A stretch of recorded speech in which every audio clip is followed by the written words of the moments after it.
specifically for this microphone, and it did not work. Oh, really? So very sad. It's like it's too light. The material's too light, and it just likes to gape open. I'm like, oh, come on.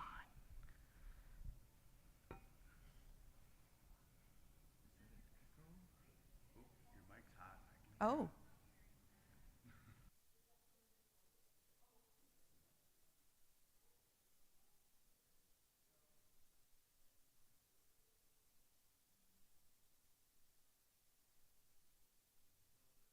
You were a little echoey. Can you go stand up front? I can. Get away from me. Is this any better? Whew. Good morning, everybody. How are you? Eamon's been here for a while. I'm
Well, good morning, everybody.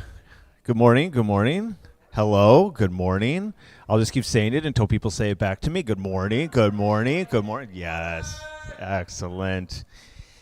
I'm not beyond a little bit awkward. You know that about me. That's fine by me. So thanks for letting me be myself. Hey, I got some announcements to share this morning. And Teddy, I certainly will need your assistance because my brain is not smart enough to hold all of the things. But the first one I think is one that's coming up in a few weeks. It is decking the halls. We're going to decorate this building. We do this every year. Kind of the tradition has become, Teddy, go back. Thank you so much. 6 to 8 on November. There's no date up there. That's a real shame. That's my bad. The 28th of November. So what you can do now is you can just pull out your phone. Do you have a phone? Have you seen these before? They have these really cool things. Yep. And there's an application called Church Center. Okay. And we're in it. And down at the bottom is Deck the Halls. So you can go and there's the date and information. We're going to have pizza that night. Come eat, have some dinner with us, and make this place look beautiful for the holidays. No, the 28th. And I again invite you to go to the Church Center app. If you do not have the Church Center app, I invite you to download the application called Church Center. 28th of November, that's correct. Not the 28th of December. Good clarification, thank you. Whatever it is, it's the 28th. That's all I know. Yep, 28th. Any other comments, suggestions? It is Eastern Time Zone. Thank you. Also a good clarification again, yes. And that's the last one I'll field. Thank you. Next announcement. Teddy, please help me. Yes, group Sundays are next week. It's just a reminder. This is the pattern here, although this is the last one until 2024. So our final week, I will just pass on this little bit of encouragement. One of the groups has been making food every Sunday, and a good portion of that has been going to the AYA Collective. And we got a note from them this week just saying thank you so much. Everyone has loved the food. It's been really, really good. And so they just passed on their thanks. So those of you who have been in that group, well done. You're making a difference. And speaking of them, we are going to be there on Wednesday night. That's this Wednesday from 6 to 8. Making more food because they feed people every day. And if you've already been, if you came last time, you could come at 6:30 and just skip the tour because you already got the tour. Or if you can't make it till 6:30, just come at 6:30 and we can give you a tour at some point in the evening. But it's a chance to see their facility and then make a bunch of food. Guess where the sign up for this is? It's in your Church Center app. Yep. Not in the back, Elliot. Next one.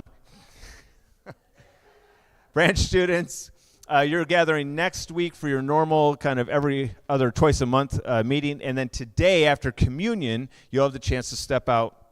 We've got snacks for you, a chance to process what we will all be processing, but to do it together. That will be happening after communion. All right. I know you had a chance to greet each other. Those are the announcements. Let's take just a moment, even though you've had a chance to say hi to maybe a few people. This is going to be a very abbreviated greeting time, but maybe a chance to find one person and say hello this morning, and then we'll move into worship. Ready? Set? Go. Greetings, Elliot. Hello.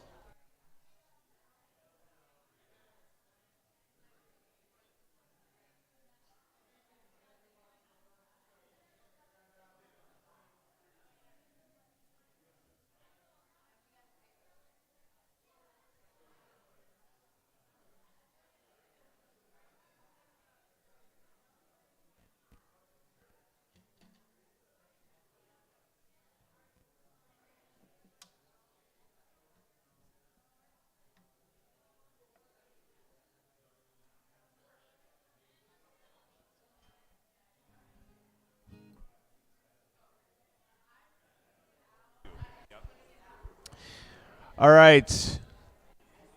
We're going to begin with a call to worship, which will be up here on the screen. And Bethany is going to lead us in this call to worship this morning. She'll have her part. We'll have our part. Our part is in bold. Why don't we stand as we prepare to share these words together, and then we'll move into a song that Kevin will lead us on.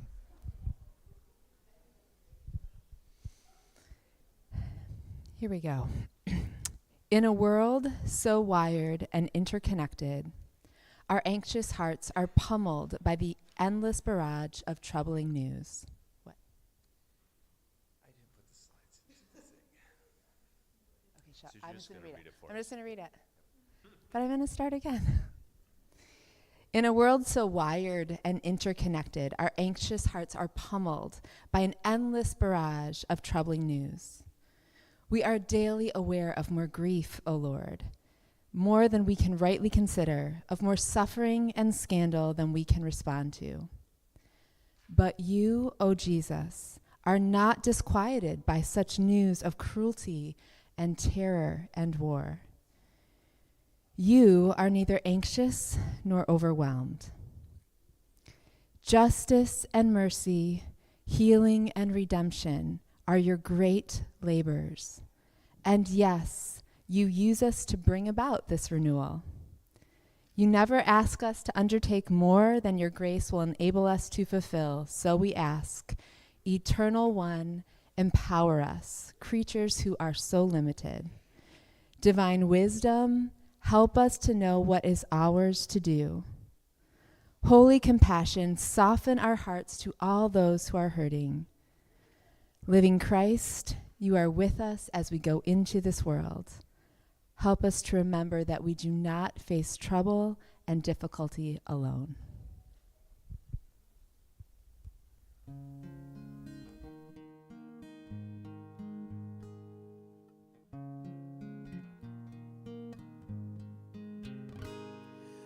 All this pain, I wonder if I'll ever find my way.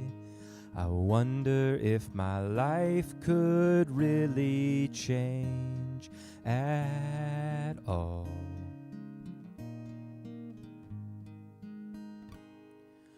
All this earth, could all that is lost ever be found? Could a garden come up from this ground at all?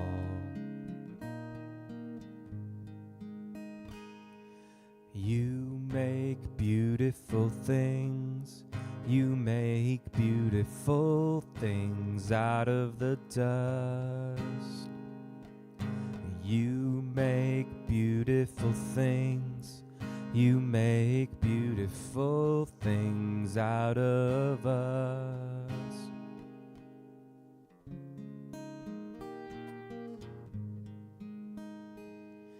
And all around, hope is springing up from this old ground. Out of chaos, life is being found in you.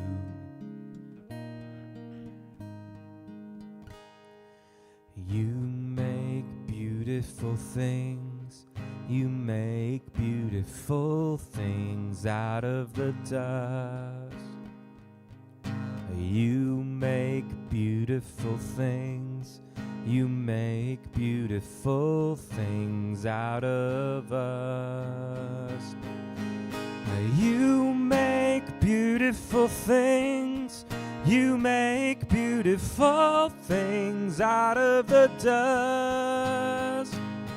And you make beautiful things. You make beautiful things out of us.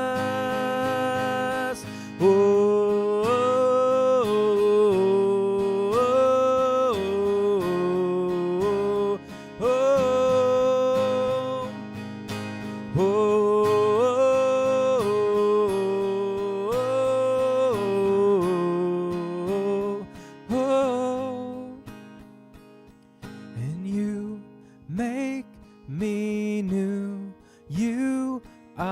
Making me new. You make me new. You are making me new. You make beautiful things. You make beautiful beautiful things out of the dust. And you make beautiful things. You make beautiful things out of us. Oh, oh,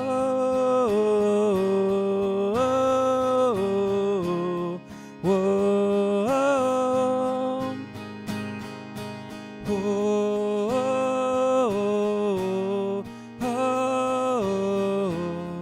oh. And you make me new. You are making me new.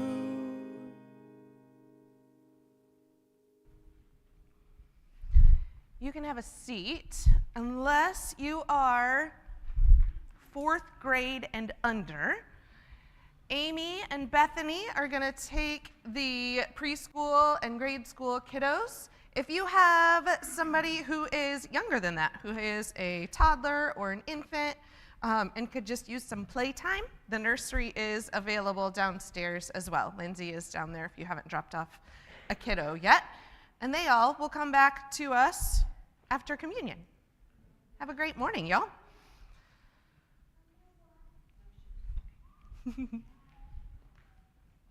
So a couple of weeks ago, we were talking about this conflict in Israel and Palestine, and we had a question and answer session right after worship. One of the questions that Sarah Jane actually asked has been in my mind every single day since that moment.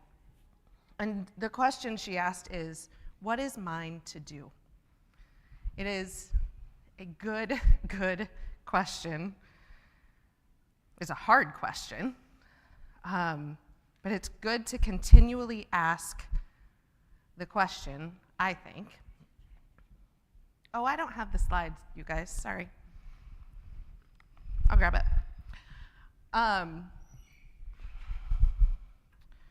It's an important question, I think, because it reminds us of a couple of things. It reminds us that in a world full of hurt and hard and pain, there is something that we can do. There is something for us to do. But it also reminds us that not everything is ours to do, right? For me, it's a really important reminder because when I look at the world around us, when I watch the news of everything happening in Gaza, and all of the loss of life and the humanitarian crisis, I can get really, really overwhelmed. And then I have one of two responses. One, I either shut down and ignore it all because it's too much and it hurts too much.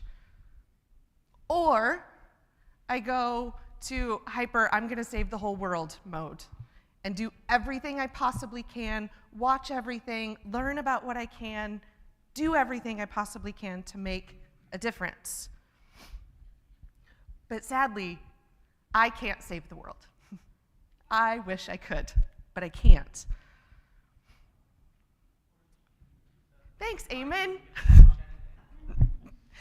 I know I can't do it alone, but we all can do something, right? I can't do everything, but I can do something. Batman needs Robin. Sermon done. Bye. Excellent job, Amen. So when I go into one of those two extremes, I lose hope really, really quickly, and despair often sets in. So I wonder, what might it look like to have that pendulum swing back to center, or center-ish, to acknowledge that we can do something, but we all need our Robin. We can't do it all. I've been wondering this week why that's our go-to. Why do we go to one of these extremes? And I wonder if part of it is an admission that we don't want to make. Okay, maybe this is an admission that I don't want to make. I don't want to admit that I can't even do it all. If I had unlimited resources and capacity and all the things, I still can't do it all on my own. I don't have all the skills, knowledge, resources that are needed to solve all the world's problems. Can I learn? Can I gain knowledge? Absolutely. Can I hone some skills and find new ways to care for others? Well, absolutely. Those are all really good things. Can I get another job or raise money and devote more resources to solving the world's hurt? Yeah. Or I could partner with other people. We can pool our resources to make a bigger impact. We can learn from one another to increase our knowledge and our skills. But I wonder if maybe the best thing that we can do together is to trust that I will do what is mine to do, and you will do what is yours to do, and you will do what is yours to do. And maybe if we can have a little bit of that trust, maybe the load we feel we have to carry becomes just a little bit lighter.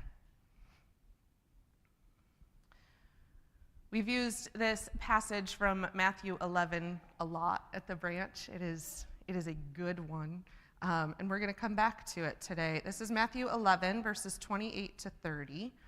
This is the Message version. This is Jesus speaking.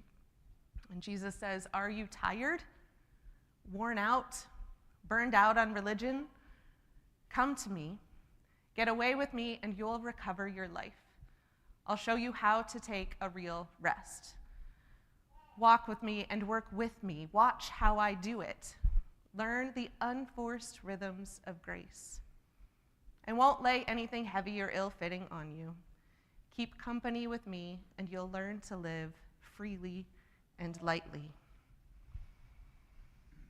You'll learn to live freely and lightly. What does that even look like?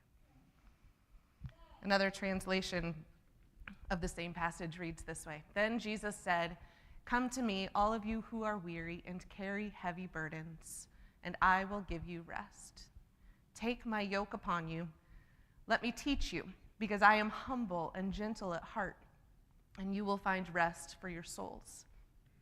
For my yoke is easy to bear, and the burden I give you is light."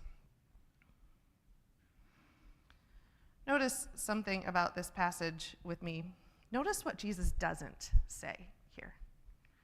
Jesus does not say, "I will take the yoke, the burden, I will not take it from you."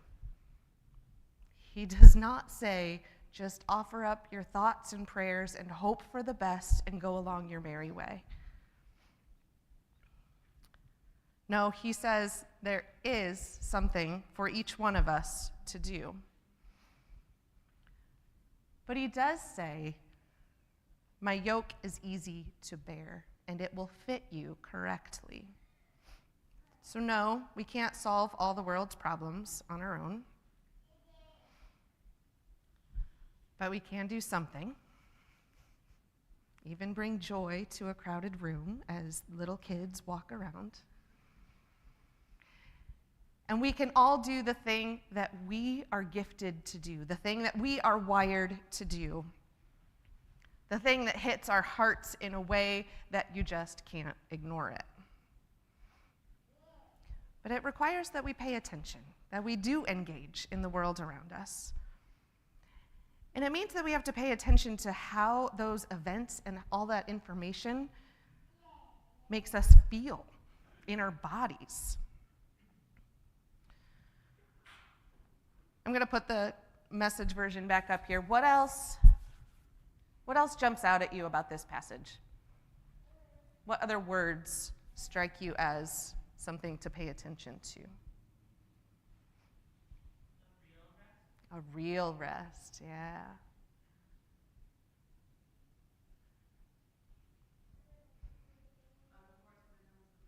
Unforced rhythms of grace, yeah.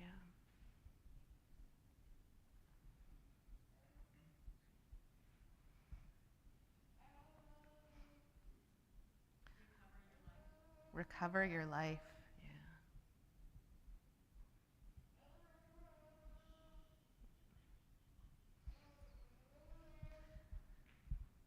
Those two, take a real rest, and unforced rhythms of grace, are the ones that I've been sitting with this week. Let's start with rest. Who's good at this? Krista Blay, you are a liar. Oh, just kidding. You're learning. Good job. Yeah, you are. As am I. There is something about, sorry, younger people than me, there's something about coming to life in your 40s and realizing you don't have to strive for everything anymore. You can slow down. I wish I had heard Jesus' words earlier in my life. Take a real rest. It's so hard, right? When there's jobs and families and appointments and other responsibilities, and then you look at the world around and there's so much to respond to. Rest just takes away from that, right? That's at least the narrative that runs through my head. You can't rest because there's so much to do. I think our culture fuels that a little bit more, a lot more, let's be honest. We do not live in a culture that values rest. We live in a culture that says achieve, do more, go, go, go, be on all the boards, be important, fill in the blank. Our culture does not teach us how to rest well. Tricia Hersey, founder of the NAP Ministry and author of a book, Rest is Resistance, calls the culture we live in today grind culture. Just keep grinding, just keep going, just keep going. From a very young age, we're taught to go, go, go, go. That rest is lazy. I grew up believing that anything that I did had to be for others or serve a productive purpose. Anything else was selfish. Anything that didn't fall into the category of work or serving others was wrong. I don't think that's true. But we hear Jesus' words in the when he says what the greatest commandments are, right? Love God and love your neighbor. And when you hear that, you think, oh, everything is outward focused. And those are good things.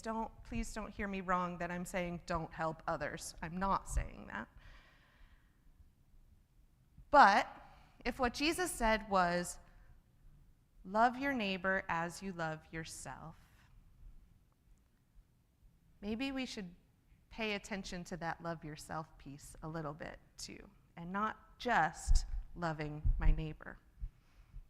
Have I skipped loving and caring for myself just to serve others? It gets messy, doesn't it? Because I really want to care for others. I want to care for others well, but I can't do that unless I'm also caring for myself well. So the pendulum needs to swing back to center somewhere. We need a way to keep balance in our lives. That's why I love this phrase in that passage, unforced rhythms of grace. Rhythms, practices in our life, regular practices in our life that keep space for doing good and caring well for others, and keep space for caring well for ourselves. Take a real rest. There's certainly a tension there, right? Because we're finite creatures with limited time and resources. So how do we hold that tension and live into unforced rhythms of grace? Well, I know it takes some intentionality. It takes planning. It takes self-awareness. It takes being reflective and honest with ourselves. But I think it also takes other people helping us, reminding us that you are worthy of love, that you are worthy of caring well for. We'll have some time in a little bit to really be reflective about our own lives and to say, where is that pendulum swinging? Is it on one extreme or the other? And how can we maybe help right that and bring that back to center a little bit?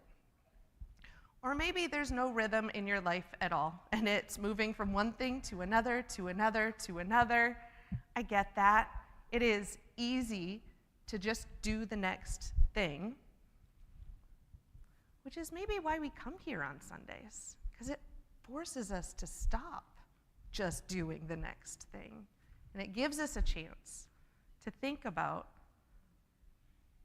the rhythms, the practices of our life. There's a quote I came across this week that I think rings true for me. It might ring true for some of you as well. It says this: "We long to see our lives whole, to know that they matter. We wonder whether our many activities will ever come together in a way of life that is good for ourselves and others. Lacking a vision of a life-giving way of life, we turn from one task to another, doing as well as we can, but increasingly uncertain about doing things well would look like.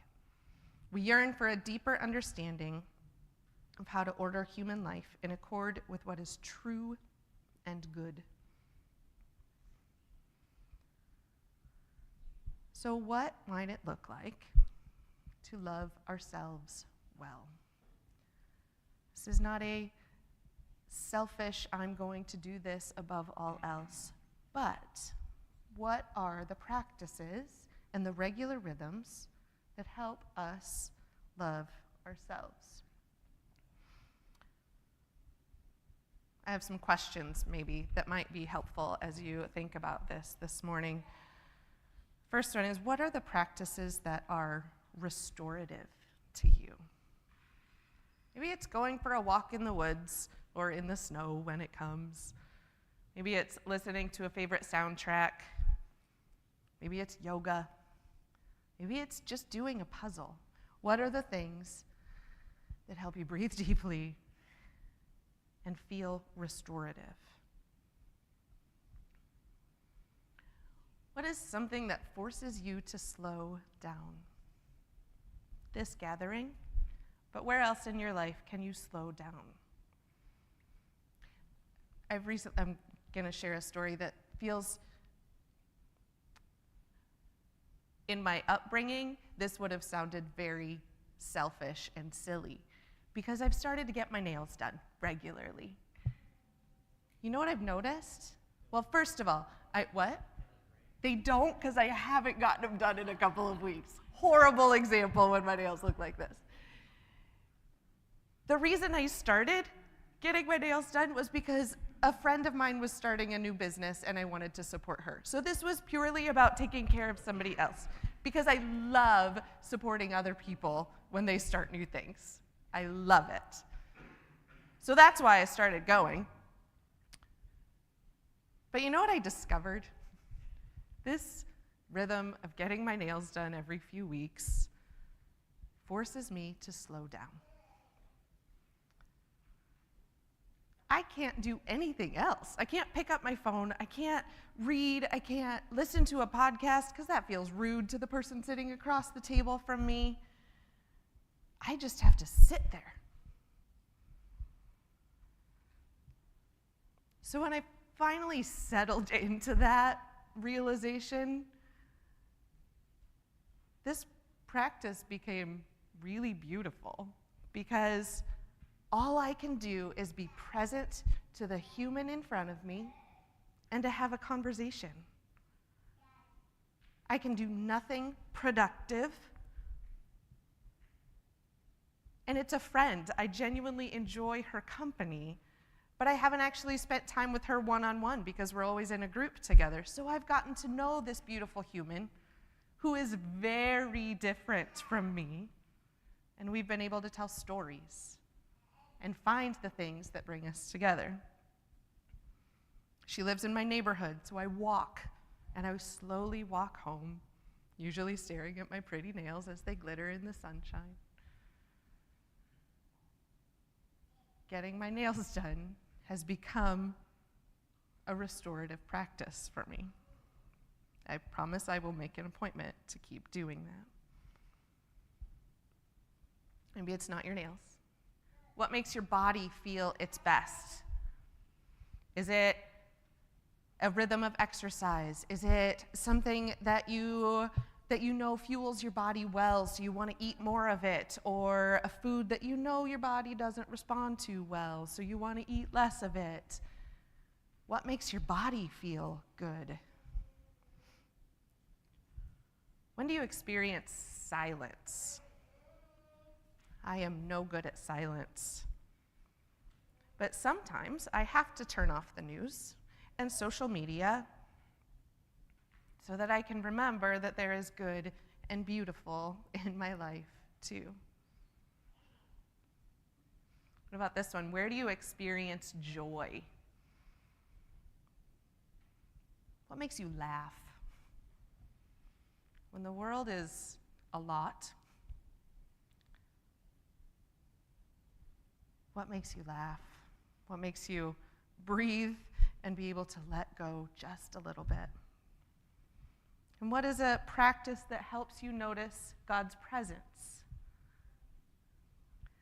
This one for me is sitting at a piano with no music in front of me, no agenda, no people around. That's the big one.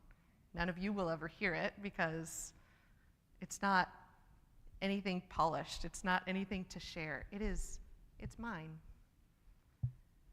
But it is the very deepest expression of my soul and a practice that helps me get rid of the rest of the world's noise and helps me notice God. And if I'm being real honest with you, it's been a long time since I've done this. Why? Because it's not on my calendar. And without some intentionality, these things don't happen. Okay, what about the other side of that spectrum? What does it look like to love others well? What are the things that matter to me? What are the things that really, really matter? If you were at the retreat a while back in October, we talked about values, the things that are really important to you. So maybe it's helpful this morning to take your phone out. Nope, I just skipped some things.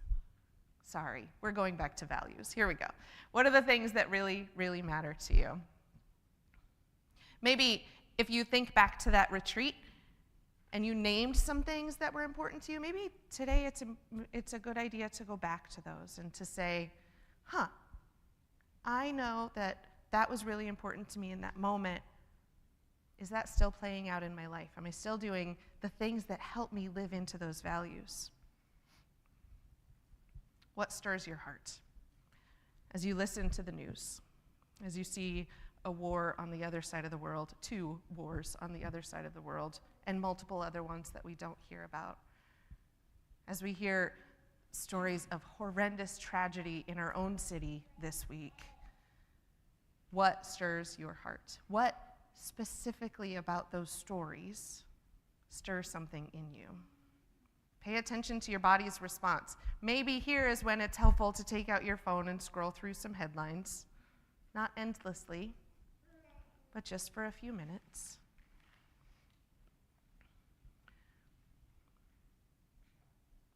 Is there something that you can learn? Or a skill that you can learn to do to help you love others well? Is it a documentary that you want to go see this afternoon about Israel and Palestine? Maybe that's a thing you can do. Is there an organization that's doing good work that you could partner with?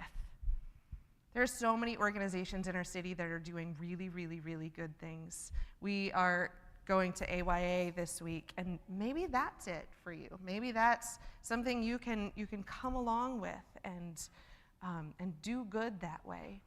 Maybe Maybe it's another organization. Maybe it's giving you resources. Maybe it's giving money or time or whatever it is. What organization can you partner with? Or maybe it's smaller than that. Is there a person in your life, in your world, that you work with, that you live with, that you see on a regular basis, who could use some support right now? What might it look like to build regular practices in your life to check in on that person and to see what you can do for them?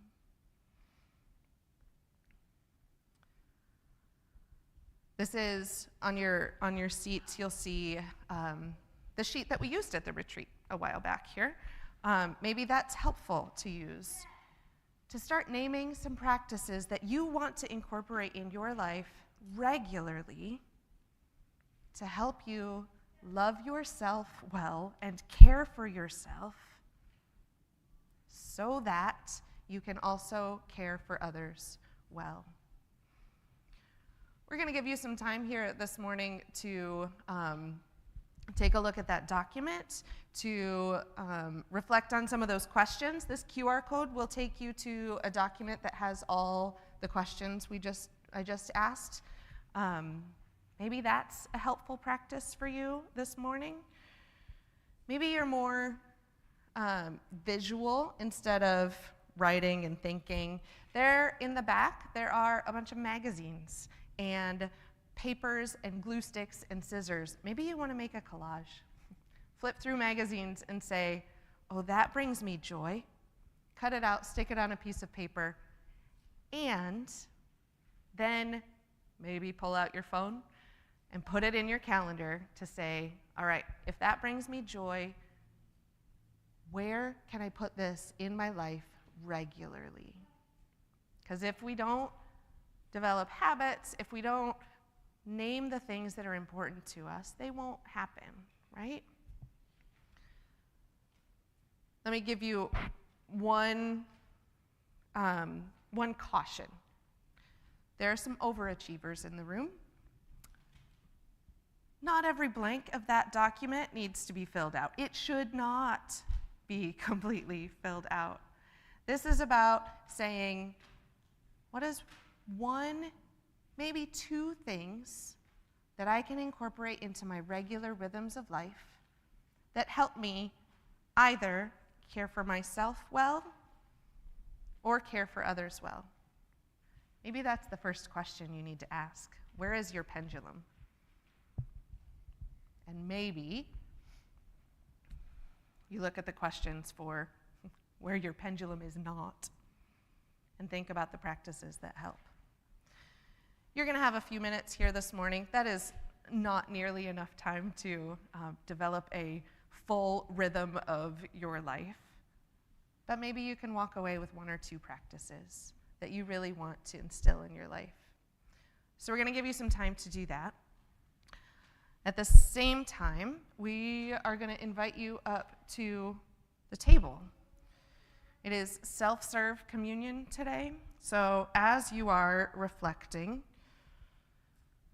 on your practices, on your rhythm of life, we invite you to come and serve yourself. Grab bread, grab juice. Can I invite you to do it slowly?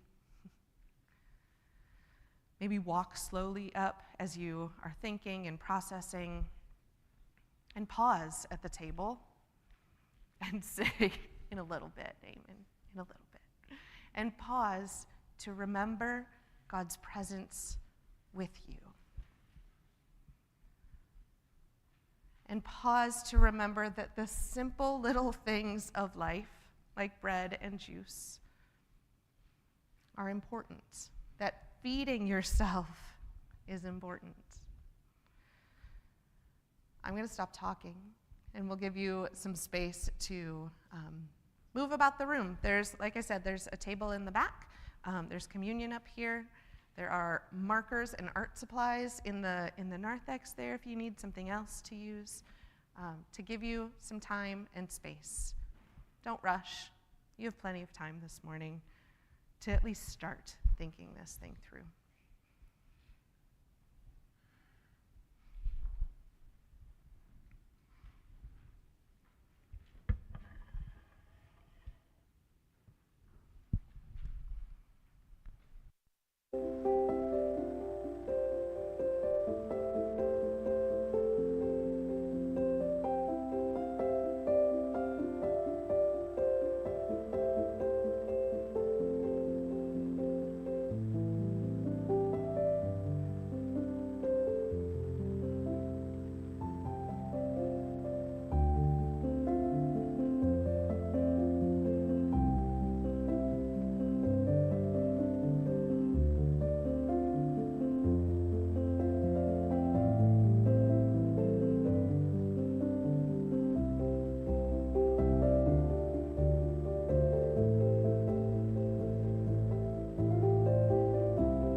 If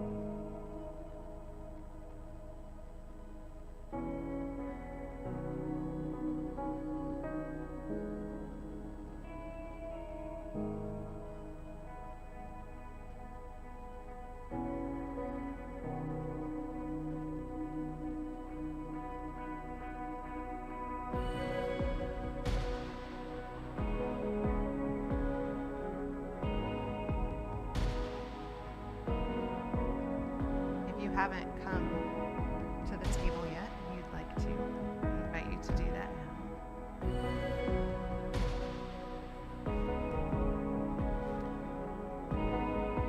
If you are in grades 6 through 12, you all are going to head out with CJ and Elizabeth, I believe, so you can meet them.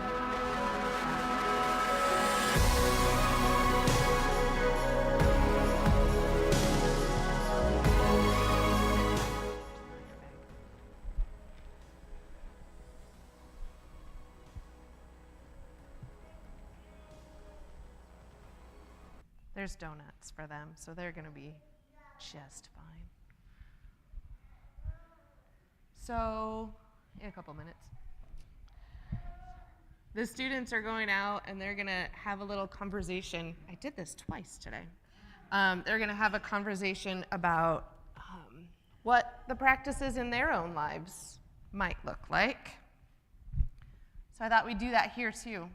Are there practices that you want to incorporate in your life?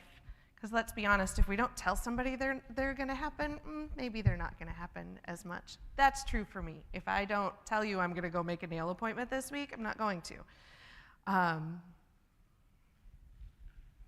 So what did you notice in your time of reflection there? And if you want to share, hey, I know I just need to focus on the side of loving myself well and caring for myself well, or I want to do more with caring for others well, feel free to share that. Or a specific practice that you want to incorporate in your life in some way. What did you all come up with?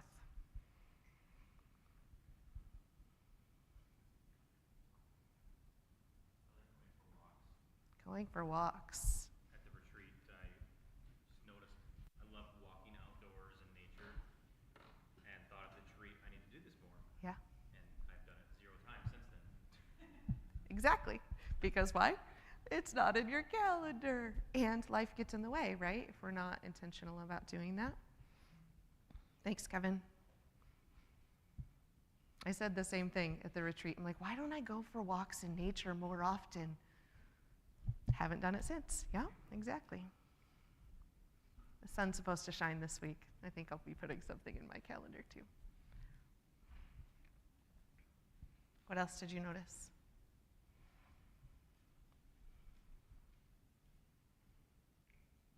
I walk my dogs every day. Usually I think, oh, I should probably listen to a podcast while I'm walking because I have to be productive. And I'm trying to practice leaving my phone, leaving the headphones, just walking. Yeah. If you're online, Chris just shared that a daily walk with the dog usually has a podcast along with it, right? Because we have to be productive. So what might that look like? To leave the phone at home, to just be, and to notice what's around you and what you think and what you're feeling in the moment. Thanks, Chris.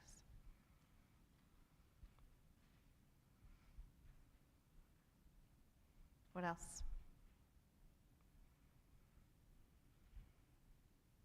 I was going to put a picture up. I forgot to add it to my slides. There's a book that I've been skimming through this week called, I don't remember, something about sacred self-care. It's by Dr. Shaniqua Walker Barnes, and she talks about how we ignore the care of ourselves for a lot of reasons, right? And then at the end, she has a whole practice of rhythm of life kind of things. And she created a visual rhythm of life. One of her practices, and it says, "Daily I will laugh." I love that one. Yeah. Where are you experiencing joy or laughter? That's one that I am going to sit with a little bit more. I actually just got to experience that while we were all sitting in the quiet because Bethany was texting me about all the shenanigans that are going on downstairs with the kids. It was quite hilarious. There was something about being a Hello Kitty healer. I don't know, but there's joy and there's laughter, and that is good. Anybody else have anything they want to share? Yeah. I felt like during the retreat, I was just really struck by how far away our lives have drifted from like what is important and what our values are. And so I, after the retreat or during or whatever, decided I was going to just journal for 5 minutes as a means of trying to refocus on my values. And of course, I never did. And I was telling a coworker about that, and she's like, "Oh, I have an app that I use. It's a 5-minute journaling app. I think it's called 5 Minute Journal." And so I was like, "Oh, I'm going to do that." Never did, never downloaded it. So I downloaded my app, just now recommending the service. Nice. So I'm hopeful that that'll help with, again, I think it's so easy to drift away Yeah. from what we want to be focused on. Yep. Thanks, Heather. For those of you at home, Heather just shared that there's a journaling app, a 5-minute journal app that she just downloaded because she's wanted to do that since the retreat. So I hope that is a meaningful practice for you, Heather.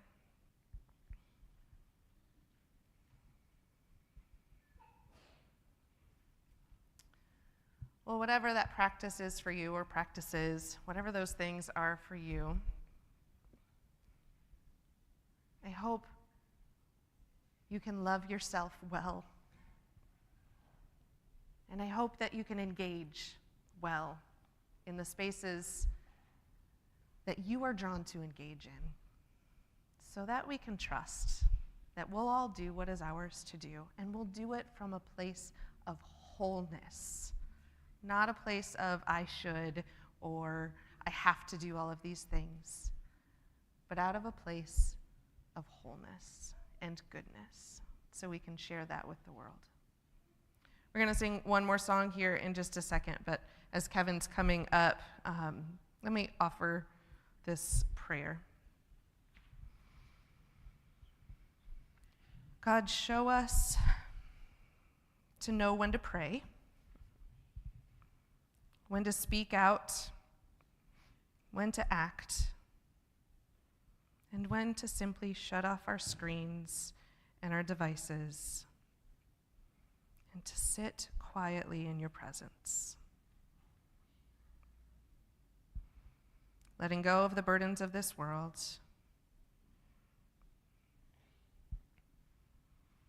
trusting that others will pick some of them up, and trusting that you see it all.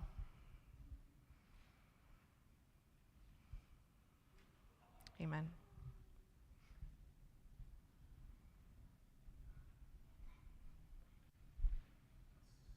Stand together for this closing song.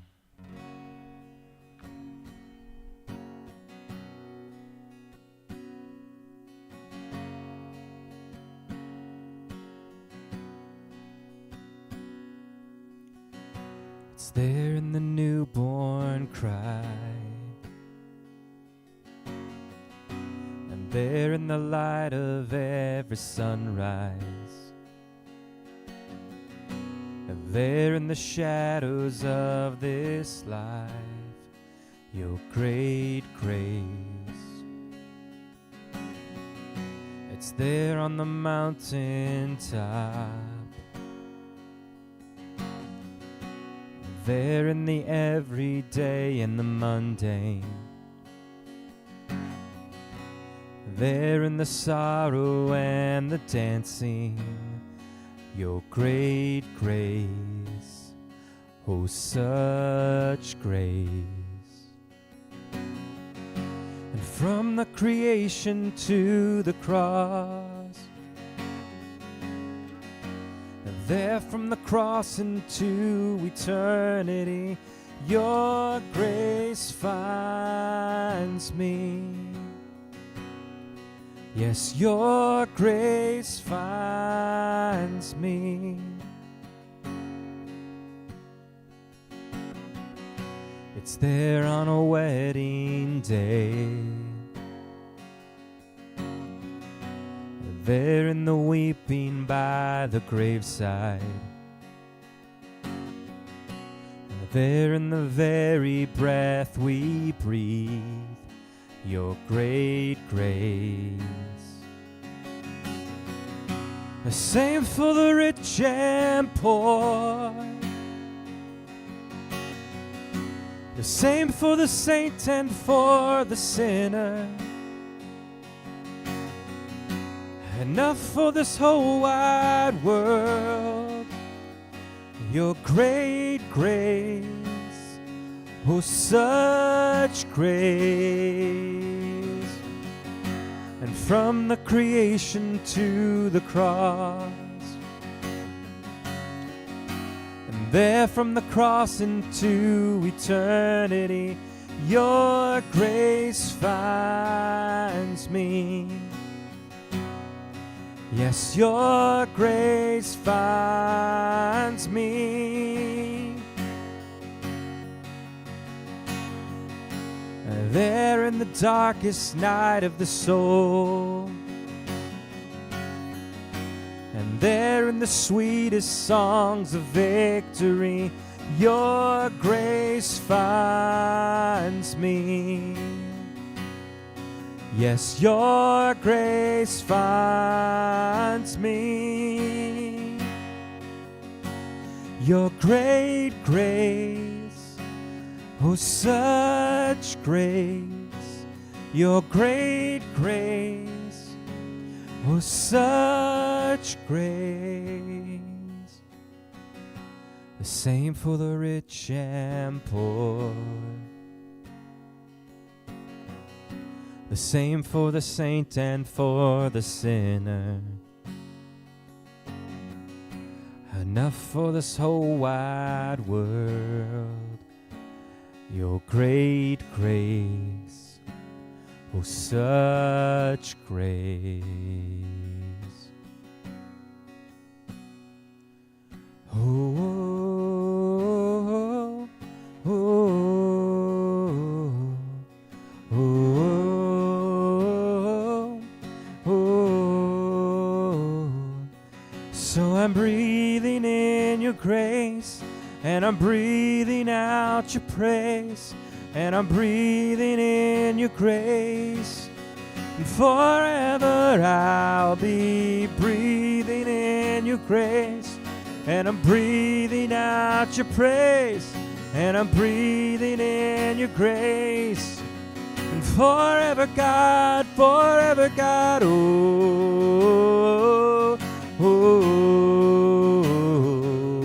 oh, oh.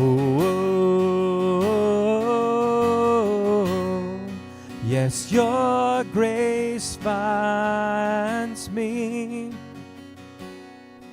Yes, your grace finds me.